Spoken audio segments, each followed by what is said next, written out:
সাহাবাদের সাথে আলোচনা করলেন কি হবে, বলছি এই প্যাকেজ গ্রহণীয় নয়, আপনার 70,000-এ হবে না, এখনো তো 1 লাখের মতো সাহাবা, এরপরে কিয়ামত পর্যন্ত আপনার উম্মত হবে, এই প্যাকেজ গ্রহণ না, এই ছেড়ে দেন, বাদ দেন, এই নেওয়ার দরকার নেই, বুঝলেন না? জান্নাত যাবে উম্মত, আল্লাহ রসুলকে পরামর্শ দিচ্ছে না, ছেড়ে দেন, ইয়ে হবে না।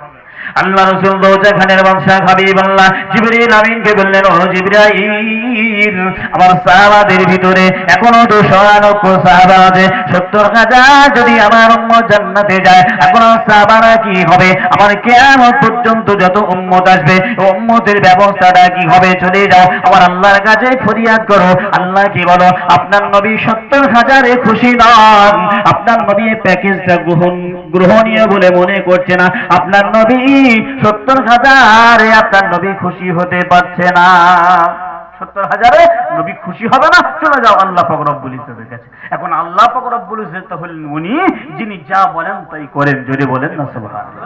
70 বলেছেন 70 হবে, কিন্তু নবী বলছেন 70-এ হবে না। এখন আল্লাহ বলছেন নবী খুশি তো আমি খুশি, জোরে বলেন না সুবহানাল্লাহ। নবী খুশি তো আমি খুশি।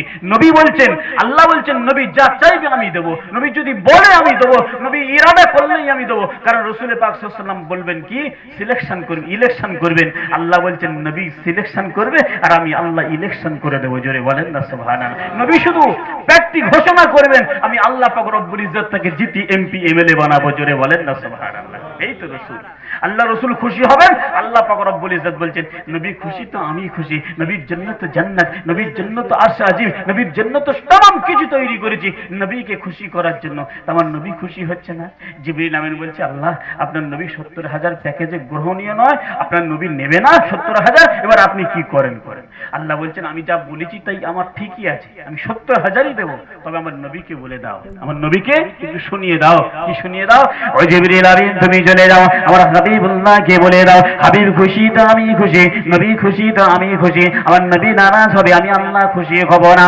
ও জিবরিল আমিন তুমি চলে যাও, তো যেখানের বাদশা হাবিবুল্লাহকে বলো আল্লাহ পাক 70,000টা দিয়েছে, ওই 70,000 গ্রহণ করেছে আল্লাহ পাক, আল্লাহ তাআলা 70,000 উম্মতকে বিনা হিসাবে জান্নাতে দেবে। তবে নবী তোমার খাতিরে আমার আল্লাহ পাক আল্লাহ তাআলা 70,000-এর ভিতর থেকে এক একজন 70,000 বান্দা, 70,000 উম্মত, 70,000 ব্যক্তিকে এক একজন জান্নাতে নিয়ে যাওয়ার ক্ষমতা রাখিবে।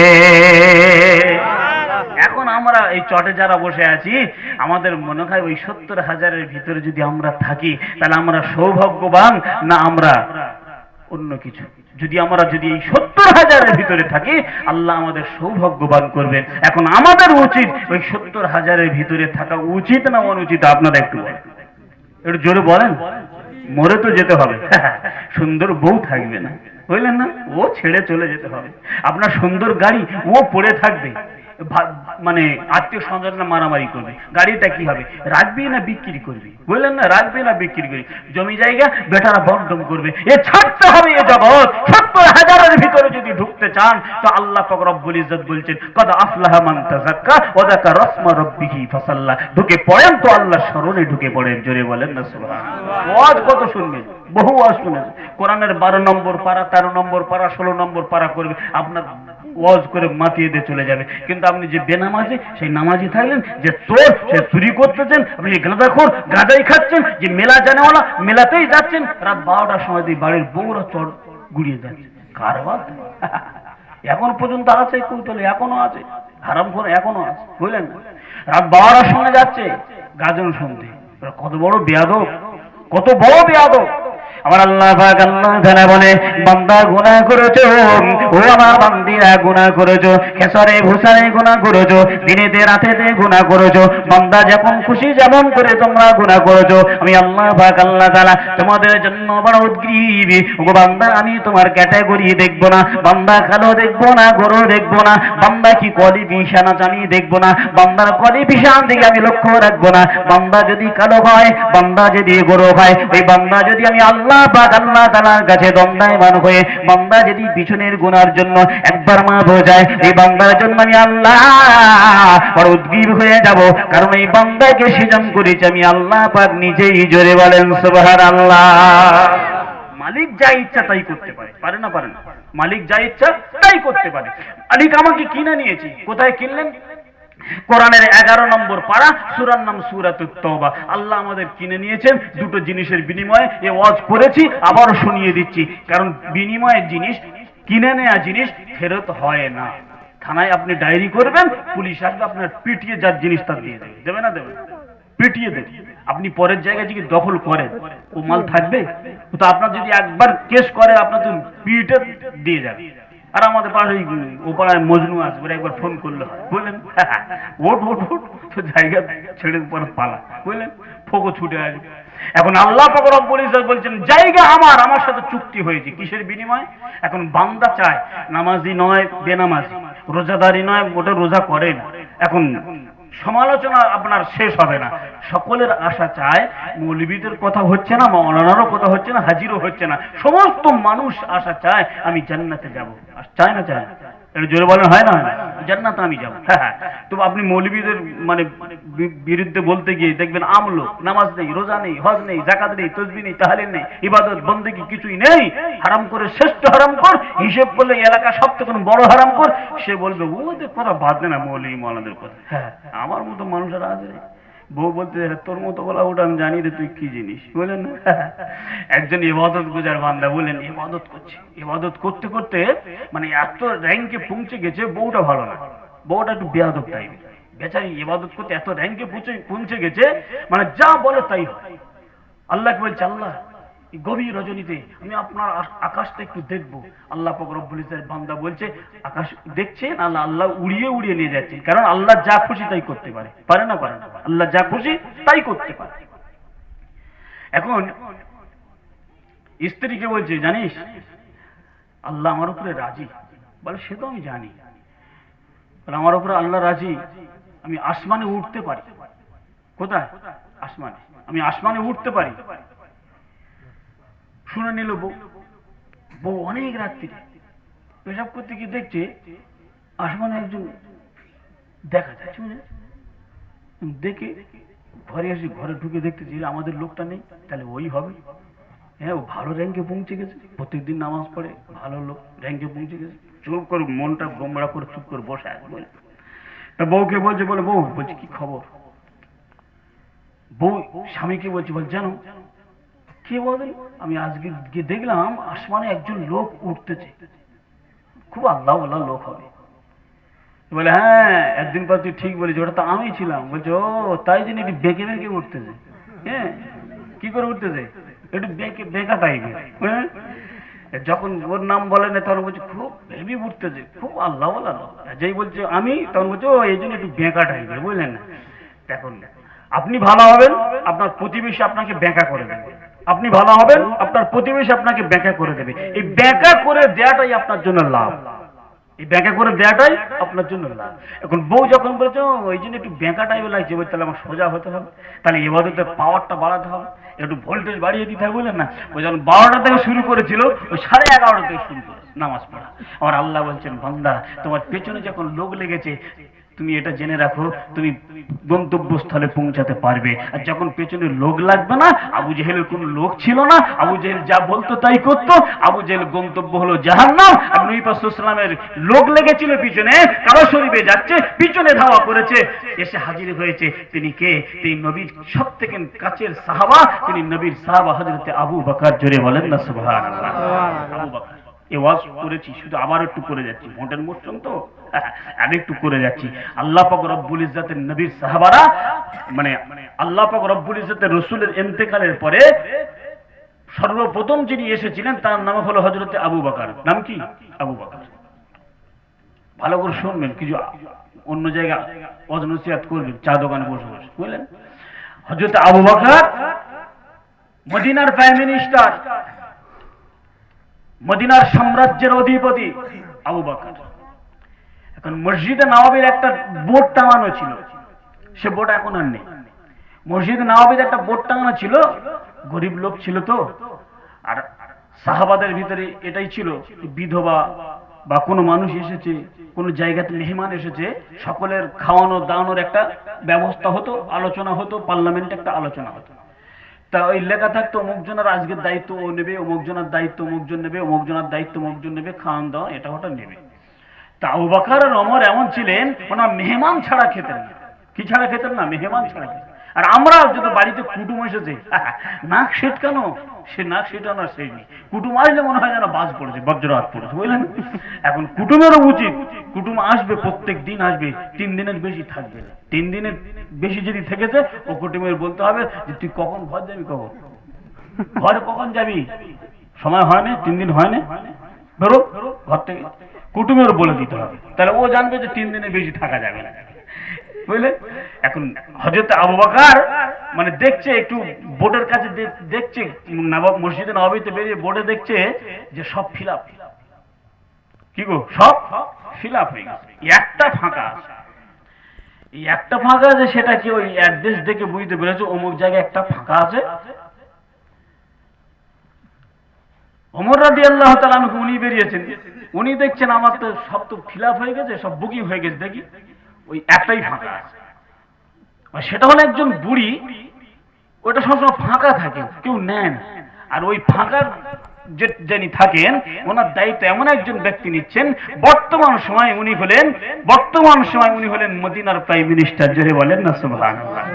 এখন ওমর দেখছে ফাঁকা, আবু বকর তো দেখেছেন ফাঁকা আছে, আবু বকর ওনার খেদমত করছেন। হযরত ওমর ফজরের নামাজ পড়ে হন্তদন্ত হয়ে যাচ্ছেন, বুড়ির খেদমত আজকের করব। কে যাচ্ছেন? ওমর, যিনি নবী পাক সাল্লাল্লাহু আলাইহি ওয়াসাল্লাম বলছেন আমার পরে যদি কোনো নবী হতো তো হযরত ওমরই নবী হতো। ওমর যাচ্ছেন খেদমত করার জন্য। আর আমরা নেতা হয়েছি বোঝানোর জন্য বলছি, সালামও করে না আর কথাও বলতে চায় না। ও ভাই কি খবর, কি সেই অমুক পরে দেখা করবে, বলেন না, পরে দেখা করবে, এখন ওসব সময়। আর নেতাদের হযরত আবু বকর মদিনার প্রাইম মিনিস্টার, আবু বকর বেরিয়েছে, ফাঁকা আছে, উনি চলে গেছে খেদমত করতে। ওমর দেখছে ফাঁকা আছে, ওমর এবার হন্তদন্ত হয়ে যাচ্ছে, আমি খেদমত করবো আজকে ওনার। গিয়ে আওয়াজ দিচ্ছে, ঘরের কাছে গিয়ে আওয়াজ দিচ্ছে, আসসালামু আলাইকুম। ভেতর থেকে ক্ষীণ আওয়াজ আসতেছে, ওয়া আলাইকুম আসসালাম ওয়া রাহমাতুল্লাহ। হযরত ওমর বলেন, বুড়িমা, আমি ওমর রাদিয়াল্লাহু তাআলা আনহু এসেছি। ও বুড়িমা, তুমি উঠে পড়ো, উঠে পড়ো। আমি আজকে ওমর চিন্তা করেছি, নামটা দেখেছিলাম ফাঁকা, মসজিদে নববীতে বের হয়ে দেখি নামটা ফাঁকা ছিল। আমি আপনার খেদমতের জন্য নিয়োজিত হয়েছে, আপনি একটু খেদমত করার সুযোগ দেন। ও বুড়িমা, আপনার কি কাজ করতে হবে বলেন? আপনার বিছানাটা একটু ঝেড়ে দেবো, আপনার এগনাটা একটু পরিষ্কার করে দেবো, আপনার রান্নার ব্যবস্থা করে দেবো, আপনার খাইয়ে দাইয়ে আমি ওমর রাদিয়াল্লাহু তাআলা আনহু বাবার ঘরে চলে যাব।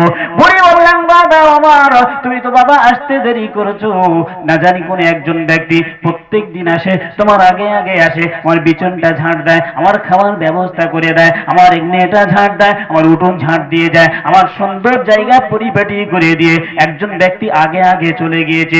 ও আমার, তুমি আসতে দেরি করেছো বাবা, তুমি আসতে দেরি করেছো, তোমার আগে আর একজন আমার খেদমতের জন্য এসেছিল, সেও চলে গিয়েছে। ওমর বলছে, আমার থেকে কি আসবে, আমার থেকে কে আজ বড়? আমি ওমর এসেছি, কোন সাহাবা এলো আমার থেকে আগে? ওমর চিন্তা করছেন, আজকের একটু আরো আগে যাব, খেদমত আমার করতে হবে। কোন ব্যক্তি আছে এমন খেদমত করে, আমি ওমরের থেকে খেদমতগার বড়। হযরত ওমর রাদিয়াল্লাহু তাআলা পরবর্তী দিনে, মানে যেদিন গিয়েছিল যে সময়, তার থেকে আর অনেক আগে বেরিয়েছে, হন্তদন্ত হয়ে সালাম দেন, আসসালামু আলাইকুম ওয়া রাহমাতুল্লাহ। শুনে না গন্ডের কি আওয়াজ আসলো, ওয়ালাইকুম আসসালাম ওয়া রাহমাতুল্লাহ। ওমর বলছেন, বুড়িমা, আজকে আমি আগে আগে এসেছি, অনেক আগে হাজির হয়েছি, মনে হয় আজকে খেদমত করব। ও মা, আপনি বলেন আপনারা কি খেদমত করতে পারি বলেন? বুড়ি বললেন, ওমর, তুমি তো আসতে দেরি করে ফেলেছো, এখন তোমার আসার আগে আগে যিনি প্রত্যেক দিন আসে, তিনি আমার খেদমত করে চলে গিয়েছেন, আমার বাসনটা মেজে দিল, আমার উঠোনটা ঝাড় দিয়ে দিল, আমার ঘরটা পরিষ্কার করে দিল, আমার বেতনটা ঝেড়ে দিয়েছে, এমনও কি আমার খাবার তৈরি করে আমাকে খাইয়ে তিনি চলে গিয়েছে। ও চিন্তা করছে, কে এমন আমার থেকে আরো আগে এলো? উনি চিন্তা করছেন, আজকের আজানের সময় হলে, আজানের সময় সময় চলে যাব, ভোরের বেলা চলে যাবে, দেখি কে আসে। হযরত ওমর রাদিয়াল্লাহু তাআলা দেখছেন যে আজকে দেখি, আজকে ধরবো কে আসে, বলেন না?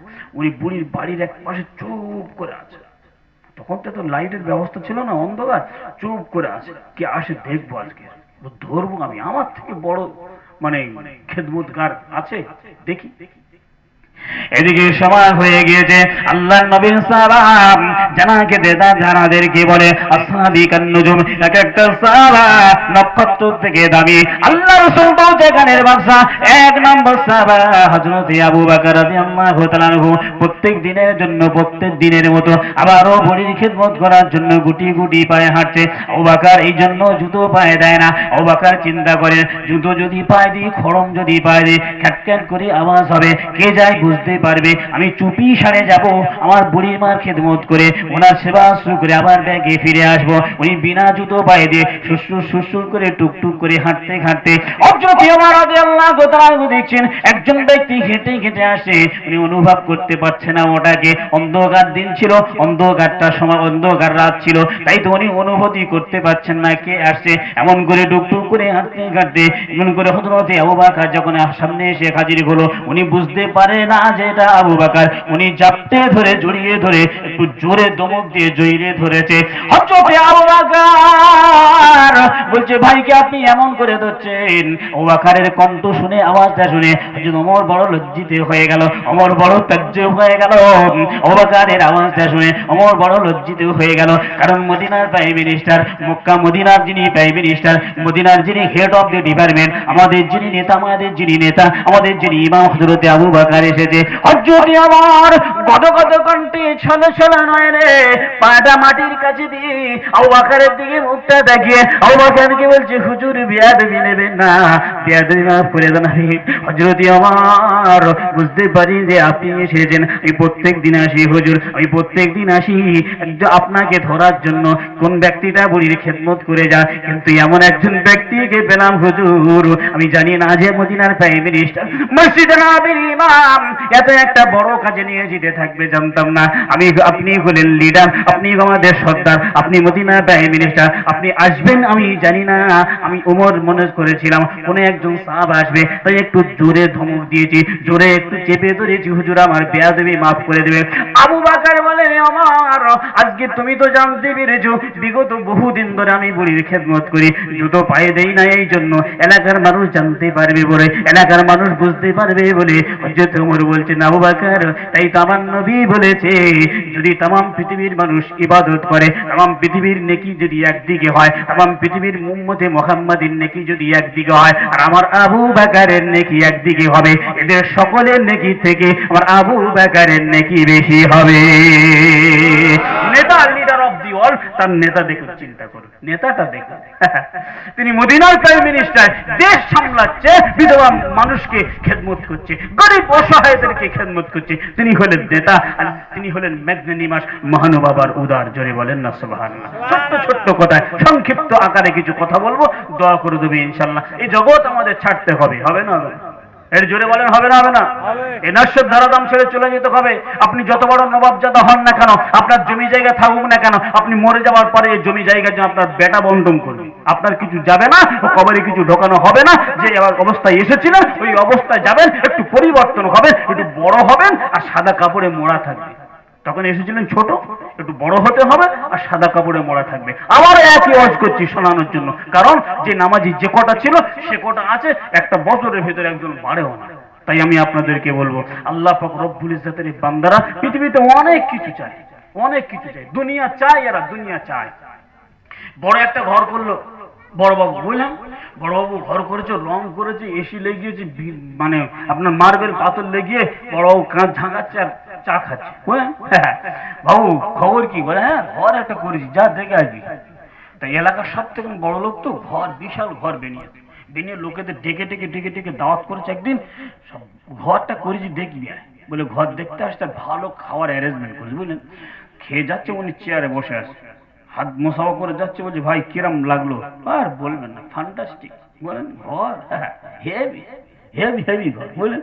এক একজন যাচ্ছে একটা প্রশংসা করে চলে যাচ্ছে, হ্যাঁ আপনার লাজবাব ঘর, আমাদের এলাকায় আছে এরকম ঘর, সত্যি ভাই আপনি একটা ঘর বানিয়েছেন, তো থাকতে ইচ্ছা করে, কিন্তু আপনি একবেলা দাওয়াত করেছেন, কবেলা? একবেলা। তার কদিন থাকবো ভাই, থাকতে পারিনি, চলে যাচ্ছি, দোয়া করুন। হ্যাঁ ঠিক আছে, আবার আবার আনবো, আবার আনবো। চলে যাচ্ছে, সব শেষ। একটা বুড়ো ফকির, ও বসেছিল, উঠতে পারেন না, হাঁটুর ব্যথা, হচ্ছে বাতের ব্যথা, ও আসতে দেরি করে, বুঝলেন? আসতে দেরি করে যাবে, বলছে ফকির এত দেরি করছি, সব তো চলে গেল। বলছে হ্যাঁ হ্যাঁ স্যার সব চলে গেছে, আমি দেরি করে যাচ্ছি, খেতে দেরি হয়েছে, অনেকদিন পর ভালো খাবার পেয়েছি তো সেঁটিয়ে দিয়েছি বুঝলেন। বলে আচ্ছা আচ্ছা এস। তো বুড়ো চলে যাচ্ছে, ফকিরটা চলে যাচ্ছে, আর কিছু প্রশংসাও করে যায় না। বড় ঘর মকমালের গদিতে খেলো বুঝলেন, আর বিশাল খাবার খেলো, কোনো প্রশংসা করে জানো না, সবাই প্রশংসা করলো, বুড়ো এমনি অটোমেটিক টং টং করে যাচ্ছে। ইনি বোঝাই না, বলছি কি খবর স্যার? বলছে কই ঘরের কথা কিছু বলে গেলেন, ঘরটা কিরম হলো? বলছে আপনার পাগল আছেন নাকি? বলছি কেন? বলছে এটা ঘর, এটা ঘর কার ঘর বেঁধেছেন আপনি? বলছে কেন কি হচ্ছে? এই সমস্ত মানুষ এত প্রশংসা করলো, তুমি বলছো ঘর না? বলছে ঘর নয়। বলছে কেন? বলছে আচ্ছা আপনি বলেন এই ঘরটা আপনার? বলছে সেটা আমি করেছি, আমার নামে লেখা আছে। বলছে আপনার নামে লেখা থাকলে কি হবে? আপনি চোখটা মুজিয়ে দেখবেন, এই ঘর আপনার না, এই ঘর আপনার বেটার হবে। আপনার বেটা চোখ মুজিলে ঘর আপনার বেটার হবে না, তার বেটার হবে। তার বেটা যদি চোখ মুজিয়ে যায়, এই ঘর তার হবে না, আর একজন হবে। এই ঘর তখন অস্থায়ী, আপনি চিরস্থায়ী ঘরের কি ব্যবস্থা করেছেন? ওর দিমাগটা খুলে গেছে বুঝলে। আল্লাহ বলছেন বান্দা যখন আমার হয়, আমি আল্লাহ বান্দার তখন হয়। বান্দার যখন দিমাগ খুলে দেয়, আমি আল্লাহ বান্দার দিমাগটা আরো প্রসারিত করে দেই। জোরে বলেন না সুবহানাল্লাহ। বান্দা শুধু বোঝে, বুঝতে চায় না বুঝলেন। এদের কি করতে হয় বলেন? নমরুদের মেরেছিল যে জুতো, ওই জুতো জোগাড়। এখন অনলাইন থেকে যদি ওই জুতো নিয়ে আসা যায়, এইসব হারাম করতে বোঝানো যাবে। জমি কিনতে, যে জায়গা কিনতে, ঘর বাঁধতে, যা আল্লাহর কথা শোনা। শুধু নমরুদের যে জুতোয় পিটে ছিল, ওই জুতোয় পিটতে হবে। কারণ আল্লাহ পাক রব্বুল ইজ্জত নমরুদকে বলেছিল, দেখো নমরুদ, তুই পৃথিবীর জমিনে, নমরুদ গরিব ছিল, অসহায় ছিল, আল্লাহ যখন বড়লোক করলো, ও আর আল্লাহকেই না। সাদ্দাত ছিল বড়লোক, যখন গরিব ছিল, অসহায় ছিল। আজরাইল আলাইহিস সালামকে জিজ্ঞাসা করা হচ্ছে, আজরাইল জান কবজ করার সময় একটু কষ্ট টষ্ট হয়, মায়া দয়া হয়? বলছে হ্যাঁ মায়া দয়া হয়। তা মায়া হয়েছিল কয়েকজন, তার মধ্যে একজন হচ্ছে কার? বলছে সমুদ্রের বীজখানি, চতুর্দিকে পানি, কিছুই নাই, একটা নৌকার একটা ছোট্ট একটা কাঠের উপরে একটা মহিলা ভাসতে ছিল, ভাসমান অবস্থা একটা বাচ্চা ভূমিষ্ঠ হলো, বাচ্চা যেই পৃথিবীতে এলো, বাচ্চার মাটা মরে গেল, চতুর্দিকে কিচ্ছু নাই আল্লাহ ছাড়া। বুঝে আসছে কথাটা? চতুর্দিকে কিচ্ছু নাই। সেদিন কষ্ট হয়েছিল, ওই মার জানটা কবজ করব, বাচ্চাটার কি হবে? আমার আল্লাহ বলছেন আল্লাহু আ'লাম লা আ'লাম, আমি যা জানি বান্দা তোমরা কিছুই জানো না, আমি আল্লাহ যা খুশি তাই করতে পারি। সমুদ্রের বীজখানে বাচ্চার মা মারা গেল, বাচ্চাটা ভূমিষ্ঠ হয়েছে সবে মাত্র, কেউ নাই, তাই নেই, আর বাচ্চার দেখার কোনো মানুষ নেই, বাচ্চাটা কাঁদছে। আমার আল্লাহ পাক রব্বুল ইজ্জত পানিকে হুকুম দিল, পানি ও ডোবাবি না। ভাসতে ভাসতে ভাসাতে ভাসাতে জঙ্গলের কিনারায় নিয়ে গেল। হিংস্র পশুগুলো ডাঙাত দিয়ে টেনে তুলে নিয়ে আল্লাহ বলছেন খাবি না, ওর বড় কর। জোরে বলেন না সুবহানাল্লাহ। খাবি না, ওকে বড় কর। তোদের ক্ষুধা লেগেছে, অন্য কিছু দিয়ে পেট পূরণ কর, কিন্তু ওকে খাবি না, ওর একটু বড় কর। কাজ আছে, পৃথিবীর মানুষ দেখবে বুঝবে, একটু কাজ আছে। হিংস্র জন্তুর ভিতরে বড় হলো। আল্লাহ চোখে জ্যোতি দিল। কি জ্যোতি? মাটিতে তাকালেই সোনা গয়না